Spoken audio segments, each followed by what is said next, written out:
Well, hello, y'all. I'm Sheila, and I have the pleasure today to introduce our keynote speaker. And I'm sorry, I'm a little nervous, but I just want to tell a little story. It's kind of amazing that this is happening right now. But me and one of my really good friends, her name's Amanda. She got deported to Canada, and she's not allowed back in the country. Back when we were out on the streets.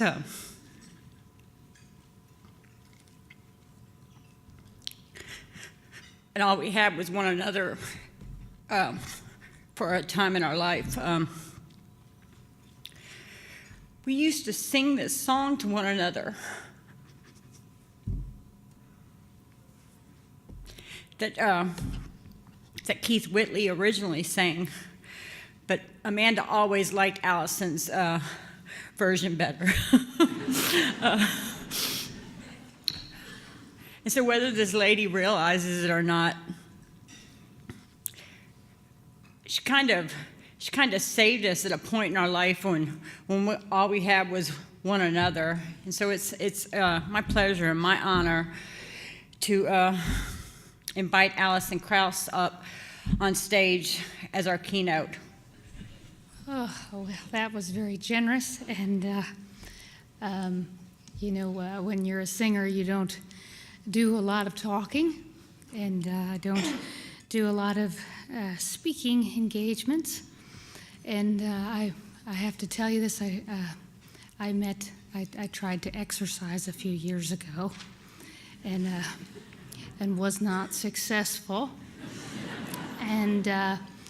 And the gal that I exercised with, we were very serious about it for a couple of years. We'd get up at 5 in the morning, and she'd come over, and she was always very serious about it. And she was, you can do it, you can do it. Well, we didn't do it very well. She was very encouraging. And then I guess it's been, was that 2008 or something? We did it for about 2 years, and then I was reading the Nashville Scene, and I read about in slavery, and I read Sheila's story in the paper there.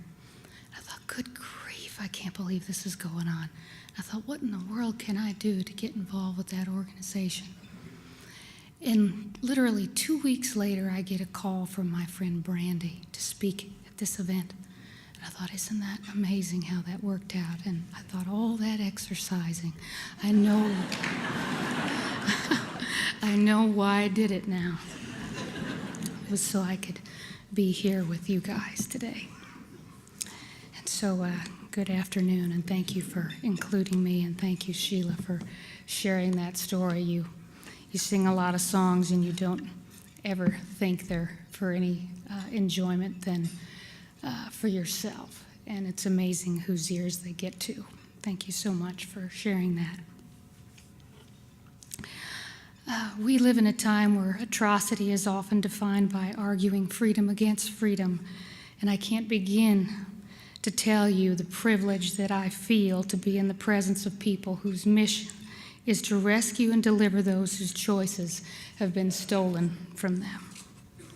This organization is in a war not only against the loss of choice and freedom for these victims, but against the devaluation of human beings, where human value is measured by the ongoing use of bodies for the thrill of destroying innocence. And slavery's youngest victim to date was 4 years old. I was invited to Derry's office a few weeks ago, and we walked into the office building, which was part of an office complex where you might find real estate agents, healthcare companies, or accounting firms. And there was a security panel on the door, I noticed, after we walked in, and the walls were decorated with painted winding green vines and leaves. Pamphlets with the organization's informational packets were on a side table next to a couch and matching chair. And we met Laura, the office manager, at the front, and were led down the narrow hallway past a small room with a couple of computers and relatively bare bookshelves. We briefly talked in a meeting room. Down the hallway were pictures hanging on the wall. We went into a larger room at the back of the hallway. There was a big office desk on the left.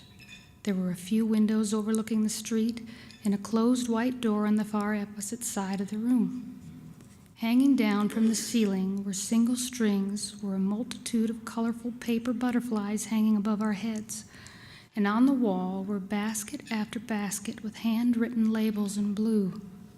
Shampoo, toothbrushes, toothpaste, hairbrushes, underwear, socks, tampons, t-shirts, and blankets. Sometimes they have nothing, literally nothing, Derry said. One time we had a girl come here naked. She must have seen the questions on my face. Yes, they come right through that door. And she pointed across the room at the closed door. And I had no idea we were standing in the first place that survivors go once rescued. And Sheila sits there, and she pointed at the desk. I had read Sheila's story in the Nashville Scene when I first heard about End Slavery's mission. She has an incredible life story and calling. Derry then said, Sheila's the first person they see because she's been there. Thinking about the world these people are being rescued from and what Derry's organization battles, I said to Derry, this is a dangerous place for you, isn't it? She then said, yes, my husband says that to me, but I told him, I'm going to die anyway. I might as well die doing something. I asked her, is this your idea for the butterflies? And she said yes. We then went and sat in her office where Derry shared her background and more about the problem of slavery in Middle Tennessee. She spoke about the age ranges of trafficking victims. Girls typically are entered into sex trafficking at the age of 12 to 14 and boys at the age of 11 to 13. She also shared details about a high-profile case they were heavily involved in and breaking, where the perpetrator had already completed a windowless cinder block room attached to his bedroom with a cot and toilet to hold the 12-year-old he planned to purchase. This person lived in Nashville. He's now serving 22 years thanks to stricter laws that End Slavery Tennessee helped shape.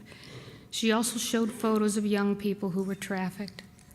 It was amazing for us to see their faces. We expected to see something much different. They looked like any other young teenagers to us. And then she told us about the safe house, describing its location and general condition, how many people it could hold, how there's a waiting list. She said we need 2 more. We have many people waiting to get in. There are too many to care for, and with laws becoming stricter in Tennessee, the demand is expected to grow. There are victims waiting to have a place to go. And on our way out of the office, we turned back up the hallway by the rooms with the computers where Derry explained that the girls work here to complete their GEDs and partake in various job training. And on the other side of the hallway, she opened a room where there was a piano keyboard with a music stand. She spoke about a victim who had been reunited with her musical gifts once being rescued. And as we walked back to the front, Derry explained the artwork on the walls and the survivors who'd created it. I wonder how much do we become responsible for once we become aware? Are we going to be held accountable for suffering when we know and we choose to ignore?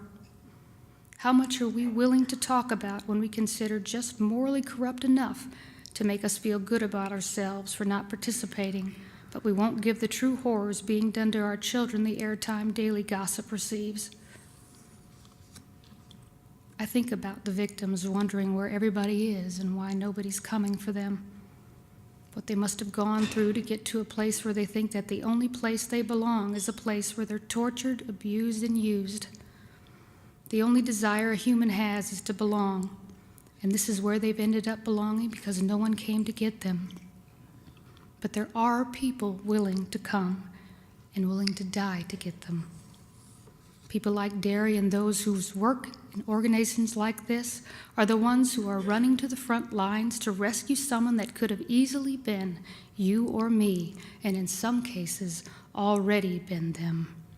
There is nothing to gain for them than to see another be freed and restored. It's a privilege to be a witness to your work. Thank you so much for having me here.